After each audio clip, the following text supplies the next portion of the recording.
kabarnya hari ini? Baik. Nah, untuk mengawali kegiatan kita pada hari ini, ada baiknya kita berdoa menurut kepercayaan kita masing-masing. Mungkin juga dimulai. Selesai. Nah, karena ini adalah pertemuan pertama kita, ada baiknya kita melakukan perkenalan terlebih dahulu. Boleh sebutkan nama dan jurusannya. Boleh dari sini? Nama lengkap tak dan jurusan. Perkenalkan, nama saya Fauzan Gibran, jurusan RPL. Kelasnya dari mana? Kelas 11. 11 FPL. Kita Nama saya Boran Hairi dari jurusan dari jurusan mesin. Kelas saya mesin 11 mesin 2. kita Perkenalkan, nama saya Dr. Naramdhani dari jurusan kelas 10. kita Perkenalkan, nama saya Katriana Lestari dari jurusan DPIB 1. Perkenalkan, nama saya Agapria Bertahalam dari jurusan TKJ. perkenalkan nama saya Berdaya, jurusan dari TKP 1. Oke, supaya kita lebih memastikan kalian lebih saling mengenal, bagaimana kalau perkenalannya kita ganti ke ice breaking. Tadi kan nama pengennya ini Fauzan atau Ojang, ini Hairi. Riri, ini Lira, ini Kendri, ini Arya, ini Daya. Nah, namanya ice breaking itu, nama ice breaking ini adalah tepuk perkenalan. Saya contohkan, perkenalan dimulai, baru tepuk lagi sekali, kalau mau terjadi baru sebut nama kak, baru orang di sebelah kak. Mengerti? Mengerti. Boleh kita coba sekali. Sama-sama Ki. Ya. 1, 2, 3. Perkenalan dimulai. Oja. Fauzan Hairi. Hairi Lira. Lira Tendri, Tendri Alia, Alia Daya, Daya Ocha. Fauzan Hairi. Hairi Lira. Tendri Kita konsentrasi. Sekali Pi kita. Sekali Pi. Oh, udah kali putaran nih kak? Iya. Ya kalau Alia. ini supaya melatih juga konsentrasi kita dan juga supaya saling mengenal Ki. Oke, siap. Oke, 1, 2, 3. Perkenalan dimulai. Oja. Fauzan Hairi. Hairi Lira. Lira Tendri, Tendri Alia, Alia Daya, Daya Oja. Daya Ocha. Fauzan Hairi.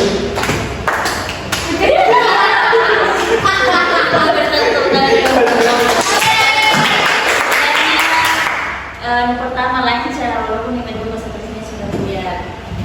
Oke, langsung saja. Pada hari ini kita itu akan melakukan yang namanya bimbingan kelompok. Sebelumnya ada yang pernah melakukan di sini bimbingan kelompok? Sudah ada? Pernah. Oke. Tapi saya jelaskan dulu kembali apa itu sebenarnya bimbingan kelompok dalam BK. Nah, bimbingan kelompok itu kan adalah kegiatan yang dilakukan oleh sekelompok orang. Sekelompok orang itu adalah kalian yang di sini, di mana kegiatan ini bertujuan untuk membantu kalian sebagai anggota kelompok untuk mencapai tujuan bersama. Kegiatan ini dilakukan dengan memanfaatkan dinamika kelompok, yaitu interaksi antara anggota kelompok untuk saling mengembangkan pendapat, memberikan tanggapan dan juga saran. Nah, hari ini kita akan membahas topik penting terkait bimbingan pribadi dengan topik perilaku bullying. Sini pasti sudah tidak asing dengan kata bullying kan? Atau ada di sini yang pernah jadi korban, saksi atau bahkan pernah jadi pelaku? Tidak ada Ji? Tidak ada yang pernah jadi pelaku bullying? Nah, hari ini kita akan belajar tentang bullying, apa dampaknya, bagaimana cara kita mencegah atau mengatasinya. Dimana kan bullying ini adalah perilaku menyakiti orang lain. Dimana bullying itu bukan cuma tindakan, atau bahkan lewat media sosial yang marak sekarang tuh namanya itu cyberbullying. Dan tindakan ini kan bukan cuma menyakiti fisik, tapi juga bisa membuat seseorang merasa malu, takut atau tertekan. Itu sebabnya kalian harus memahami apa itu bullying supaya kita tahu bagaimana harus bersikap jika mengalami hal yang seperti ini. Nah, tujuan kita belajar tentang ini supaya kalian lebih peduli dan peka terhadap lingkungan sekitar. Kalian akan belajar mengenali bentuk-bentuk bullying dan dampak yang ditimbulkannya. Selain itu, kita juga akan belajar berempati atau mencoba memahami perasaan orang lain, terutama yang menjadi korban bullying. Nah, ini penting agar kalian bisa menciptakan lingkungan sekolah yang aman dan nyaman bagi semua. Nah, yang paling penting kalau kegiatan ini, kalian akan tahu bagaimana harus bertindak jika melihat atau mengalami bullying. Kita kan pasti ingin semua teman-teman kalian ini merasa percaya diri dan berani bertindak jika ada sesuatu yang seperti bullying yang terjadi. Nah, pada akhirnya kita semua ingin sekolah kita jadi tempat yang mendukung, di mana kita sama saling menghargai dan membantu. Nah, jadi mari kita belajar bersama-sama dan berlatih supaya kita bisa menghindari dan mencegah terjadinya bullying. Dan juga perlu diingat bahwa bimbingan kelompok ini ada bersifat rahasia, di mana kan dalam BK ada yang namanya asas kerahasiaan. Jadi semua yang kita bicarakan di sini adalah privasi kalian. Apapun yang dibagikan dalam kelompok ini tidak akan disebarluaskan. Nah, jadi ini adalah ruang yang aman untuk berbagi dan belajar satu sama lain. Saya juga mengharapkan kalian dapat terlibat aktif dalam setiap kegiatan yang dilakukan. Diskusi ini dan pertukaran ide itu sangat penting untuk membantu memahami dan memahami berbagai perspektif terkait bullying. Apakah sudah dimengerti?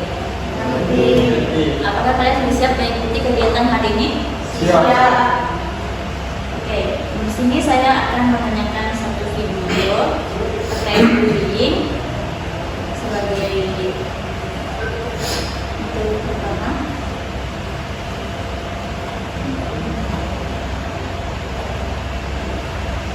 Nanti saya akan meminta kalian untuk memberikan pendapat masing-masing terkait video yang sudah ditayangkan ini. Jadi mohon disimak baik-baik.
Kau ibu saya.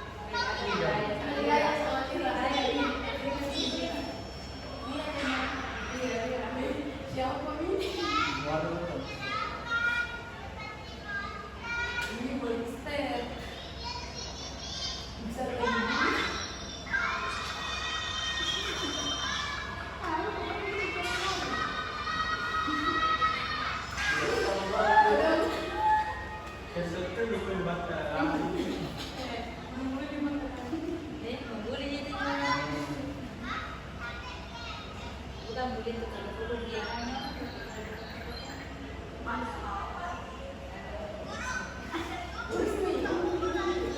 Siapa bilang?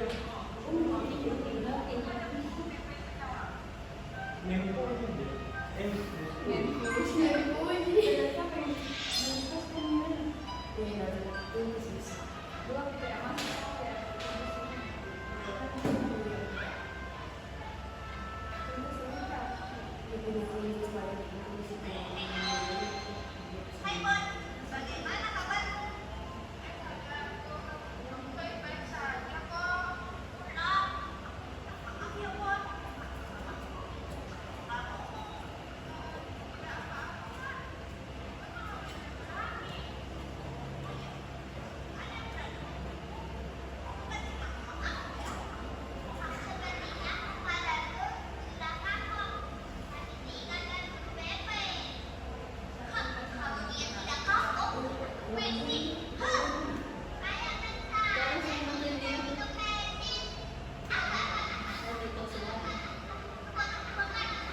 ya, Bon.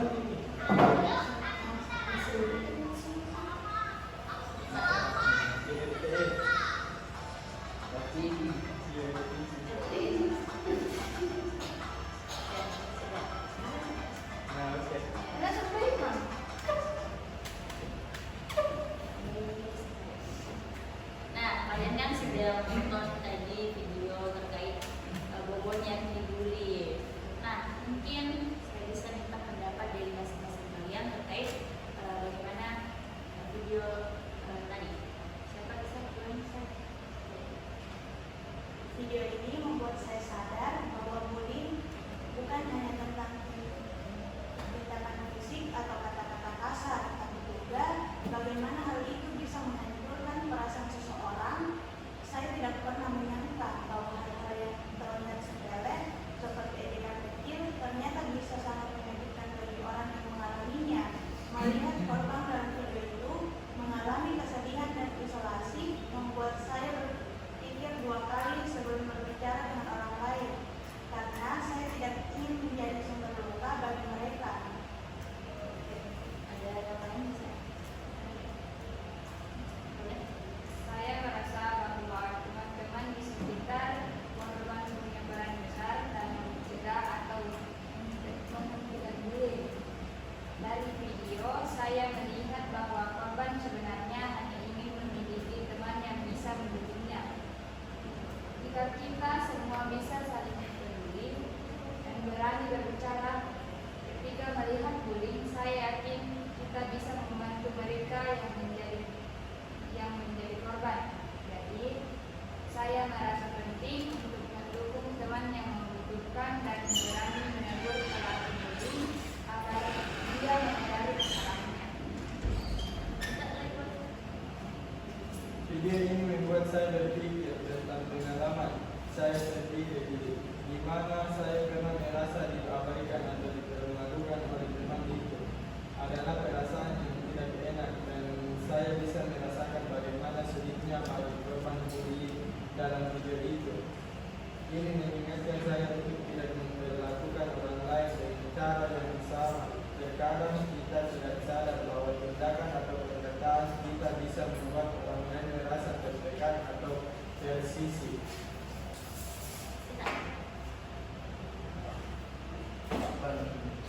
minimnya dukungan guru dan sekolah. Dari video tersebut, saya melihat bahwa korban tidak memiliki dukungan dari guru atau dukungan sekolah. Ini membuat saya berpikir bahwa peran guru dan staf sekolah sangat penting untuk memastikan lingkungan yang aman dan nyaman bagi semua siswa. Mungkin kalau ada guru yang menyadari situasi korban, dia bisa membantu menghentikan bullying sejak awal.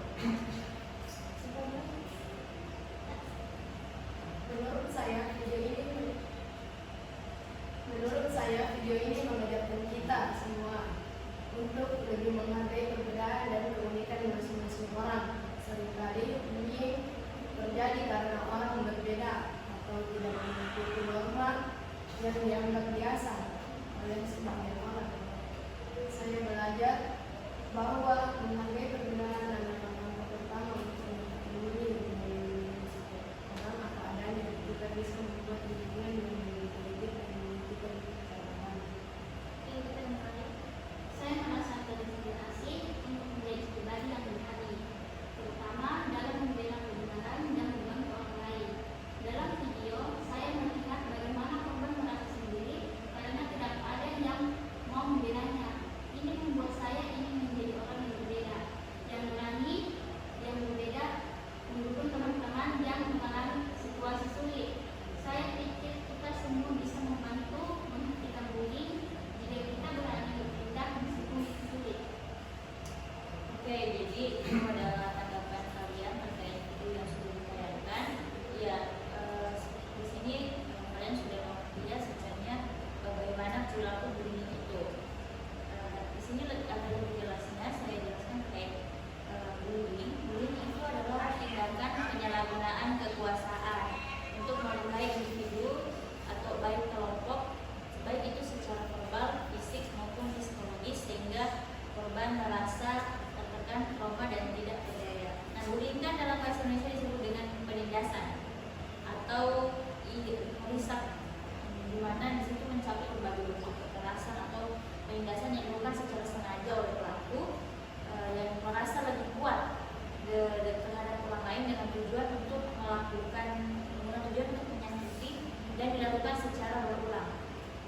Di sini kalian pernah melihat kasus bully langsung di kelasnya? Tidak ada, kalian semua saling merangkul, tidak ada bullying. Mungkin hanya sekadar saling mengejek, tapi tidak terlalu sampai melukai. Nah, definisi bullying kan itu bervariasi tergantung pada konteks, seperti di rumah, tempat kerja, atau komunitas spiritual. Namun kan dalam pembahasan ini kita ada di sekolah, fokusnya pada bullying di sekolah. Di mana bullying di sekolah itu adalah perilaku agresif yang dilakukan berulang-kali oleh seorang atau kelompok siswa yang biasanya bersirkel sirkel itu yang merasa lebih berkuasa terhadap siswa lain yang lebih lemah dengan tujuan untuk merendahkan, bahkan kalau mereka sudah berlanjut bisa sampai melukai korbannya. Nah, di sini ada bentuk perilaku bullying. Sini ada 5, mungkin ada yang tahu jenis bullying? Saya jelaskan. Pertama itu terkait kontak fisik langsung. Bullying seperti memukul, mendorong, menggigit, menjambak, menendang, atau bahkan itu juga yang biasa mencetaknya di ruangan. Ada di sini. Merusak barang orang lain atau mensembunyikan yang jadi botol teman-teman. Dari di situ HP-nya biasa sembunyikan. Ada sebenarnya lagi pelakunya di sini. Pernah aja deh. Yang kedua itu kontak personal langsung. Nah, kalau yang tadi kan secara tindakan, nah kalau ini mungkin dari ucapan seseorang, di mana seperti mungkin mengancam, mempermalukan, merendahkan, mengganggu, memberikan julukan misalnya, harusnya julukan temannya. Siapa yang mengganti julukan? Ada misalnya tuh nenek sihir kan? Itu termasuk perilaku bullying. Menghina, mengejek, atau menyebarkan gosip. Kan tukang gosip di sini. Bandar gosip ini. Maksudnya kota itu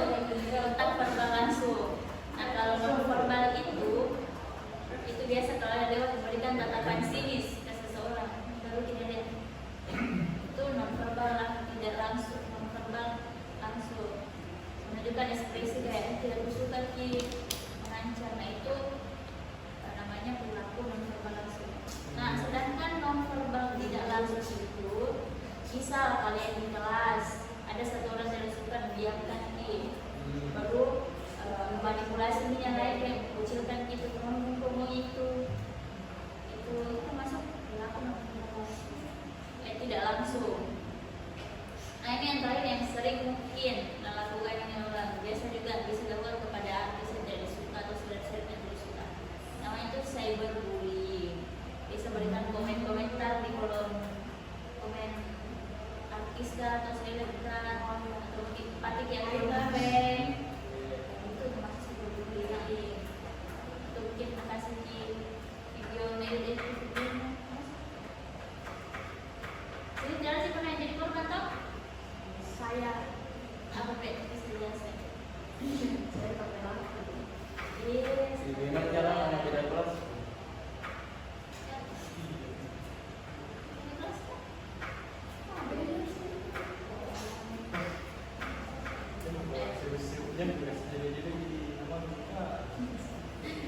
Oke, di sini ada dampak perilaku bullying. Yang pertama itu dampak bagi korban. Dengan yang pernah biasa jadi korban mungkin kalian akan merasakan. Pertama itu dampak pastinya berdampak pada psikologis kita, terutama anak-anak atau orang-orang yang baru mungkin berkembang masih dapat memberikan semangat panik, depresi dan gangguan kecemasan. Secara umum itu dampak psikologis dari korban bullying itu ditandai dengan pertama perasaan sedih dan kesepian yang berlangsung lama, dua kesulitan tidur, hilangnya nafsu makan, kehilangan minat terhadap kegiatan yang mungkin pernah disukai. Yang keempat, kelima itu ada trauma psikologis. Nah mungkin ada dari teman-teman kalian yang memiliki tanda-tanda tersebut ya, bisa mungkin bantu dia atau ada bicara nih Pak, atau pesan ini Pak. Yang kedua itu kan misalnya orang ada dampak bagi korban, tapi sebenarnya ada juga dampak bagi pelakunya. Pelaku bullying itu biasanya orang yang merasa berkuasa, dia memiliki rasa percaya diri dan harga diri yang tinggi sekali, di mana dia bisa melakukan tindakan kekerasan. Mereka cenderung itu berwatak keras, mudah marah, sebenarnya mudah marah di sini, memiliki toleransi rendah terhadap teman-temannya, juga merasa paling mendominasi orang lain dan kurang memiliki empati terhadap korbannya.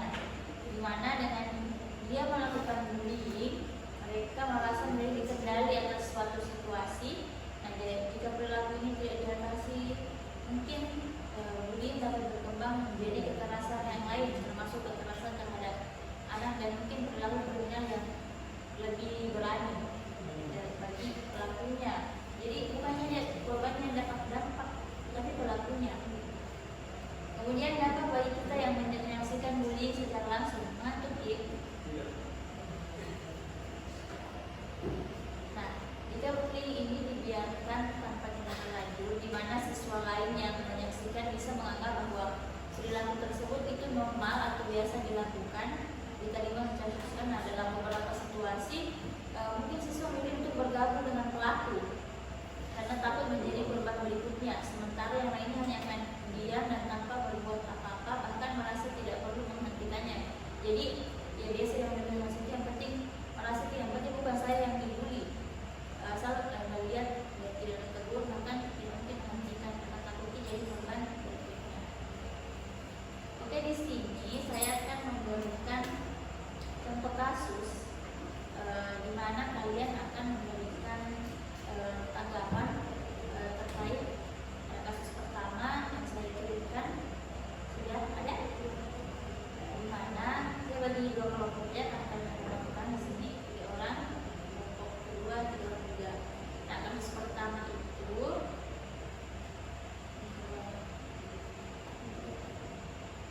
namanya itu perundungan verbal, di mana Rina adalah siswa baru yang sering diejek karena logat daerahnya yang berbeda dari siswa lain. Nah, teman-teman kelasnya itu suka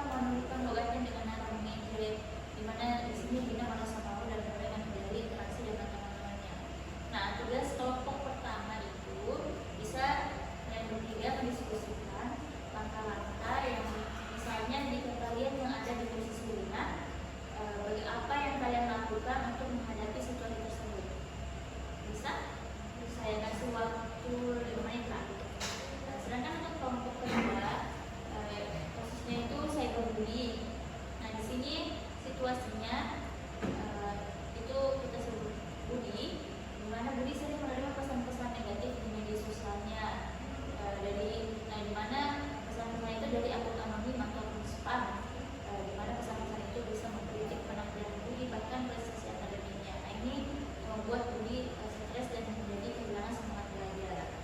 Nah, kalau kalian di sini memposisikan diri sebagai temannya bully, kalian cari solusi untuk membantu bully mengatasi cyberbullying yang dialami. Bisa saya kasihkan waktu 5 menit untuk mendiskusikannya dulu dan kalian akan memposisikannya masing-masing.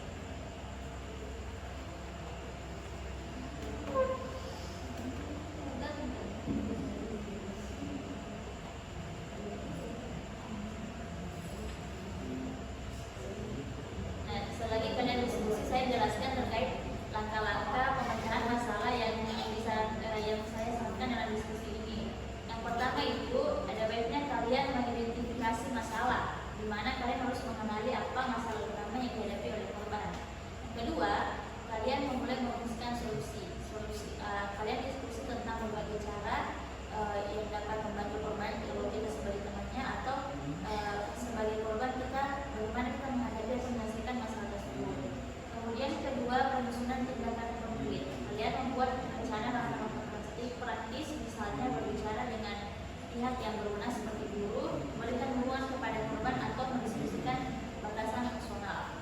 Kemudian yang keempat adalah evaluasi dan dukungan lanjutan, di mana kalian mengidentifikasi tindakan lanjut yang dapat dilakukan untuk mencegah kasus serupa terulang kembali. Sudah? Tidak. Boleh tuh kelompok satu dulu terkait kasusnya Lina, silakan apa yang kalian lakukan. Nah, kalau saya berada di posisi seperti Lina yang sering diajak karena caranya yang berbeda, maka justru saya bangga dengan keunikan diri Logat dan cara-cara saya sendiri, karena perbedaan itulah akan membawa sesuatu yang unik dan berbeda di lingkungan baru.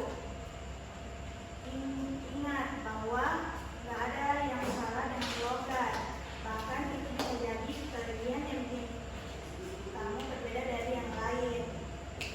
Bicara baik-baik dengan teman kalau merasa berani. Coba sampaikan dengan baik ke teman yang suka mengejek. Jelaskan bahwa kamu merasa nyaman kalau terus diejek soal logat. Kadang teman-teman mungkin tak sadar kalau candaan mereka bisa bikin kamu sedih. Atau cari teman yang mendukung. Tidak semua orang suka mengejek, pasti ada teman-teman yang bisa menerima kamu apa adanya. Bergaul sama orang-orang yang positif bisa bikin kamu lebih percaya diri dan yang di sekolah. Atau fokus ke hal positif, jangan biarkan ejekan bikin kamu minder. Ingat, kamu punya banyak kelebihan yang bisa dibanggakan. Fokus ke pelajaran atau kegiatan yang kamu suka, biar kamu merasa lebih pede di sekolah. Atau cerita ke guru atau BK. Kalau ejekannya makin mengganggu, coba bicarakan ke guru atau konselor ke sekolah. Mereka biasanya bisa bantu supaya teman-teman tak terus-terusan mengejek dan bisa bikin suasana jadi lebih nyaman buat kamu. Oke, bagus ya. Dimana kamu sudah mengerti bagaimana kalau kamu menjadi posisi dari lingkungan tadi. Bagaimana untuk kelompok kedua terkait kasusnya? Nanti kalian posisinya sebagai temannya dulu. Bisa? Menurut saya adalah teman yang baik dan bisa menghadapi situasi ini. Saya akan berusaha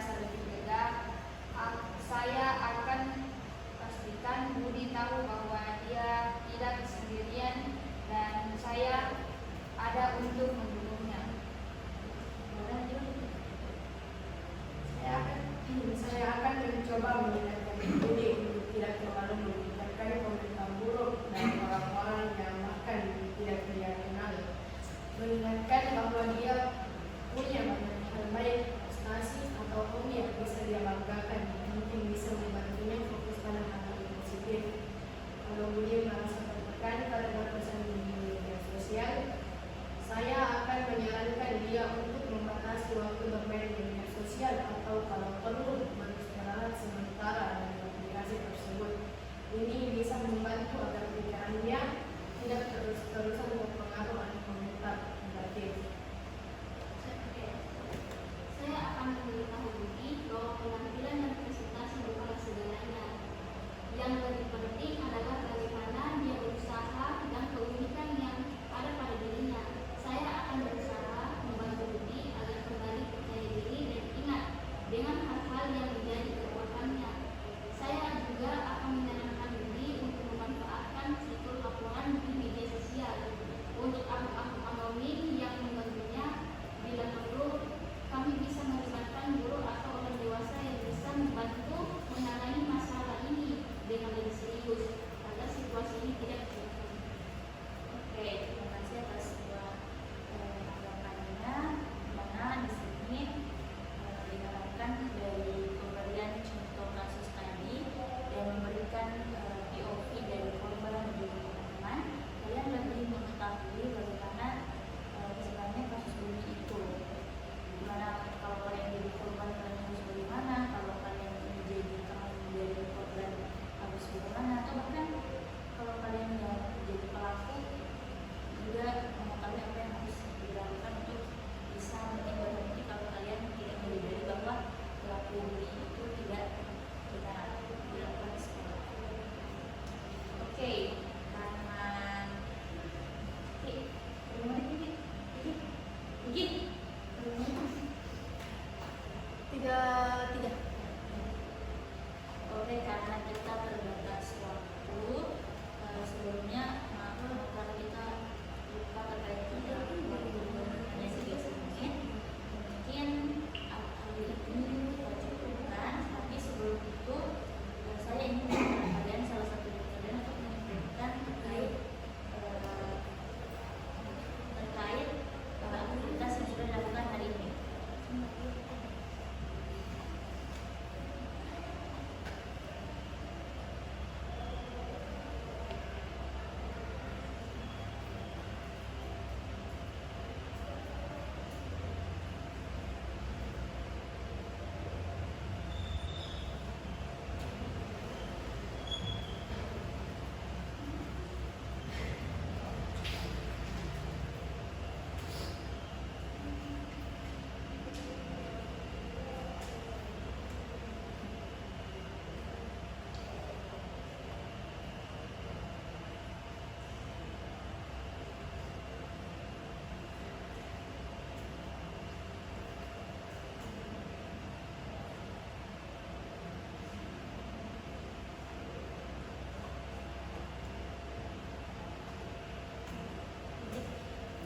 Oke, karena kita berbatas waktu, karena sebelumnya karena waktu sudah 20 menit, jadi kita akhiri aktivitas saya dengan kelompok pada hari ini dengan topik bullying. Saya ingin dari salah satu dari kalian untuk menunjukkan apa yang didapat dari aktivitas dengan kelompok hari ini. Kalian bisa? Saya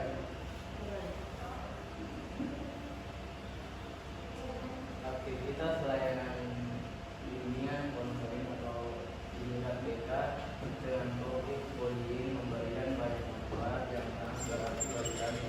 Pertama, kegiatan ini membantu kami memahami lebih dalam apa itu bullying, bagaimana penanganannya, dan mengapa hal ini bisa berdampak lebih buruk bagi korban. Sebelumnya, mungkin beberapa dari kami menganggap hal-hal seperti ejekan atau candaan yang sedikit kasar bukanlah masalah besar. Tapi setelah kegiatan ini, kami sadar bahwa tindakan tersebut bisa sangat menyakitkan bagi orang lain. Selama aktivitas BK, kami juga diajarkan cara mengenali tanda-tanda bullying, baik yang terlihat jelas maupun yang tidak terlalu tampak. Ini membuat kami lebih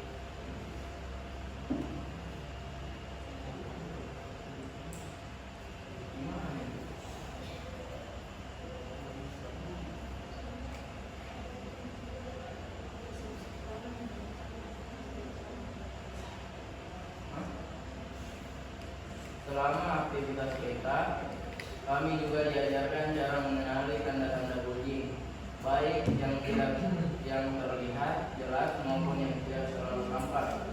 Ini membuat kami lebih peka dan peduli terhadap lingkungan sekitar, khususnya terhadap teman-teman yang mungkin sedang mengalami kesulitan.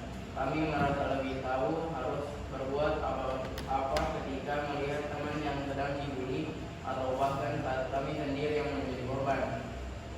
Layanan BK ini juga memberi kami keberanian untuk tidak diam saja. Di sini kami diberi ruang untuk berbicara, berbagi pengalaman dan dengar cerita teman lain yang mungkin juga pernah mengalami atau menyaksikan bullying. Kami jadi tahu bahwa kami tidak sendirian dan bahwa melawan bullying bukanlah hal yang memalukan. Justru kegiatan ini mengajarkan bahwa melaporkan bullying adalah tindakan yang benar dan perlu untuk menghindari. Kenapa ya?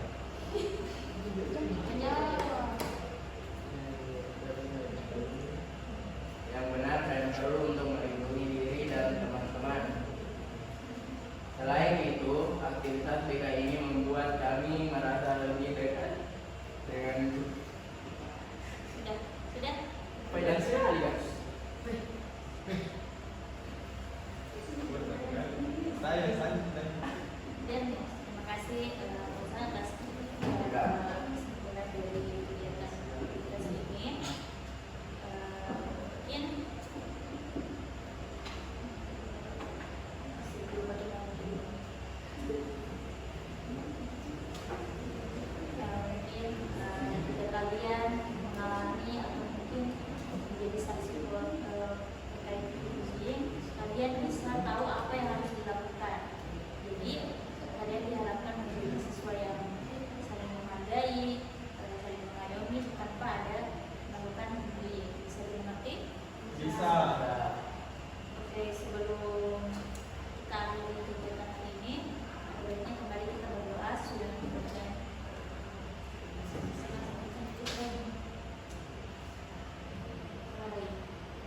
Oke, sebelum itu sebelum kita akhiri, di sini saya ada lomba KTD yang saya akan bagikan, di mana kalian ini bisa mengisinya di rumah ya, terkait pemahaman kalian melalui kegiatan ini.